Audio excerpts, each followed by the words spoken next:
ভাই হুম মাছ এটি কি দেশি নি? ভাই দেশি। কত কইরা চান? 700 টাকা।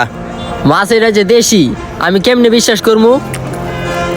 একই তো মাছের কালার দেখা চিনতে পারেন, আর দুই আপনি আমারে বিশ্বাস করতে পারেন। ওই আমি কাউরে বিশ্বাস করি না, আপনারে বিশ্বাস করুম কই থেকে? কাউরে বিশ্বাস করেন না? না। আচ্ছা, আপনি যদি কাউরে বিশ্বাস না করেন, আইতেন কি দিয়ে এই যে বাজারে? গাড়ি দিয়া। গাড়ি দিয়া? হ। তাহলে গাড়িতে উঠছেন বিশ্বাস করে কেমনে ড্রাইভার রে? ড্রাইভার চাইলে আপনার অন্য গাড়ির লগে মাইরা অ্যাক্সিডেন্ট ঘটাইতে পারতো না? হ। আপনি এই জায়গায় কোন বিশ্বাসে দাঁড়ায় রইছেন?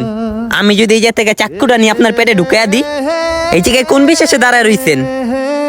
কাউরে না কাউরে ভাই বিশ্বাস করতে হইব। এই যে রাত্রের বেলা যে ঘুমান, কোন বিশ্বাসে এটা চিন্তা ভাবনা করেন যে সকালবেলা ঘুমের থেকে ওই এই কাজটা করবো? যদি ঘুমের ভিতরে আপনার মৃত্যু হয়, তাও তো ঘুমানোর আগে বিশ্বাস করেন সকালবেলা ওইটা আমি ওই জায়গায় যাবো। এটাই বিশ্বাস। বিশ্বাস করতে হইব মানুষরে। আপনি যদি চিনেন না, আপনি আমার বিশ্বাস করতে হইব। আর যদি বিশ্বাস না করেন তাহলে হইলই না এটা। এটাও ঠিক ভাই, এতদিন আমি ভুল ধারণা লইয়া জীবন যাপন পার করতেছিলাম। দেন ভাই আমার 1 কেজি মাছ দেন। বিশ্বাস কাউকে না কাউকে করতে হবে, আর যদি ভাবেন কাউকে বিশ্বাস করবেন না, তাহলে আপনি ভুল ধারণা নিয়ে বাঁচতে আছেন।